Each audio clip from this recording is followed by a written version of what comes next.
Selamat pagi Nusantara Minangka Sadonyo, Baka Bahariko. Semoga selalu sehat dan tetap semangat. Kami kembali hadir untuk Anda dalam Berita Padang. Bersama saya, Ruri Putra Anand. Sejumlah informasi telah kami sampaikan untuk Anda. Berikut 3 berita utama hari ini. Sebuah rumah di Desa Nareh 1 Pariaman ludes terbakar. Pelaku berkelahi dengan polisi. 4 pengedar sabu-sabu dibekuk tim gabungan polisi dan tentara di Darmasraya. Murid SD Negeri 14 Sungai Limau belajar di teras sekolah.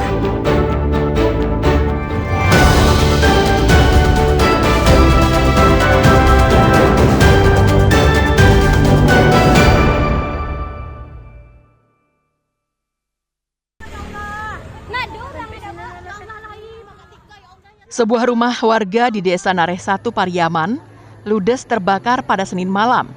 Api begitu cepat membesar, menyulitkan warga untuk membantu memadamkannya. Api baru bisa dipadamkan sekitar 2 jam kemudian, setelah 7 unit mobil pemadam kebakaran dari Pariaman dan Padang Pariaman datang ke lokasi. Petugas berusaha menjinakkan si jago merah agar tidak merembet ke rumah penduduk lainnya. Pasalnya rumah yang terbakar itu terletak di antara rumah lainnya. Menurut petugas pemadam kebakaran, api terlihat muncul dari bagian belakang rumah. Setelah itu terdengar bunyi letupan cukup keras, meski tak ada korban jiwa. Tak banyak barang yang bisa diselamatkan.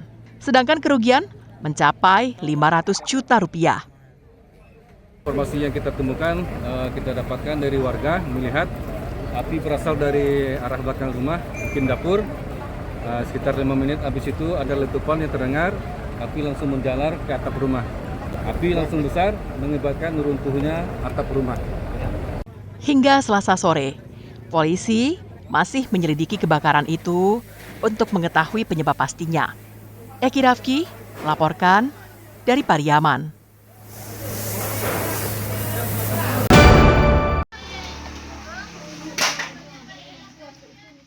Bencana alam puting beliung menerjang sejumlah wilayah di 50 kota. Peristiwa itu terjadi menjelang maghrib saat penghuni rumah tengah berada di rumahnya masing-masing. Puting beliung merusak bagian atap rumah. Hembusan angin kencang yang datang bersamaan dengan hujan deras mengakibatkan kerusakan rumah di 2 kecamatan, yakni Kecamatan Lareh Sago Halaban dan Kecamatan Luha.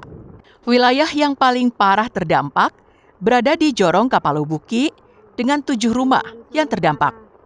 4 diantaranya mengalami rusak berat. Sejumlah warga terpaksa mengungsi ke rumah saudaranya karena rumah tidak bisa ditempati. Saat ini kita di Kabupaten 50 Kota sedang terjadi bencana alam puting beliung. Untuk daerah yang terdampak, yang pertama sekali di Kecamatan Lareh Sago Halaban, Nagari Batu Payuang, di Jorong Kapalo Buki. Itu ada sebanyak 7 rumah terdampak akibat angin puting beliung. 4 rusak berat dan 3 rusak sedang dan rusak ringan.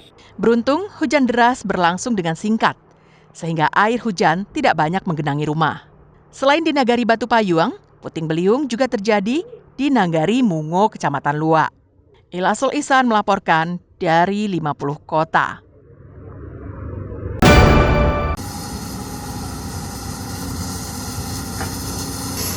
Dua alat berat dari Balai Wilayah Sungai Sumatera V melakukan pengerukan bendungan Cangkiang di Nagari Batu Tabah, Kecamatan Ampe Angke Agam pada hari Sabtu pekan lalu.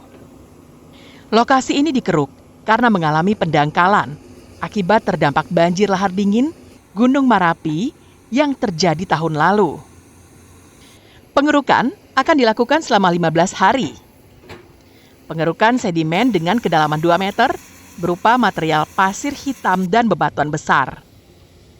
Bendungan ini memiliki luas 3,5 hektar dan saat ini kondisinya dipenuhi sedimen. Saya ini itu pengerukan embung lapangan. Embung lapangan ini fungsinya sebenarnya untuk menampung air untuk pengairan sawah. Namun saat ini embung lapangan di Jorong Cangkiang ini dipenuhi material pasir, tanah akibat dari material dari Gunung Merapi yang sampai ke embung lapangan Cangkiang.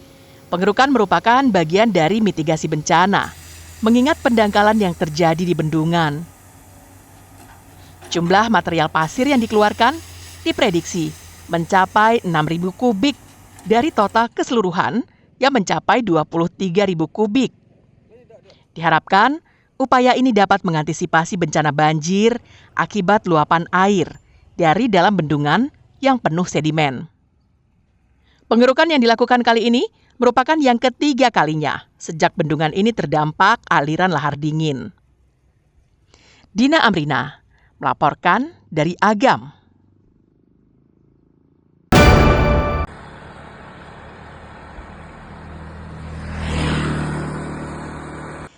Puluhan sepeda motor diparkir di unit tilang Satlantas Polres 50 Kota sejak dimulainya operasi Patuh Singgalang 2025 hingga terakhir hari Minggu, tanggal 27 Juli. Puluhan kendaraan itu terjaring dalam razia yang digelar Satlantas di berbagai lokasi di 50 kota. Kendaraan yang ditilang dan melanggar aturan itu dibawa ke Mapores 50 Kota untuk dikandangkan selama beberapa hari ke depan. Sebagian besar kendaraan yang terjaring razia itu tidak memiliki kelengkapan kendaraan. Di antaranya tidak menggunakan nomor polisi, kaca spion, serta menggunakan knalpot bising. Sementara pengendaranya didominasi anak usia sekolah. Setelah diproses, kendaraan itu bisa kembali diambil oleh pemiliknya setelah membayar denda tilang dan melengkapinya dengan kelengkapan kendaraan. Kami telah menjaring tilang sebanyak 172 kendaraan dan ada juga tilang SIM sama STNK. Yang mendominasi pada saat ini adalah banyaknya anak-anak yang di usia yang di bawah umur yang bawa kendaraan dan tidak memiliki SIM dan juga tidak memiliki helm. Orang tua juga diminta untuk tidak membiarkan anaknya yang masih di bawah umur membawa sendiri kendaraan sebagai antisipasi agar tidak terjadi kecelakaan yang membahayakan nyawa anak mereka. Ikhlasul Ihsan melaporkan dari 50 kota.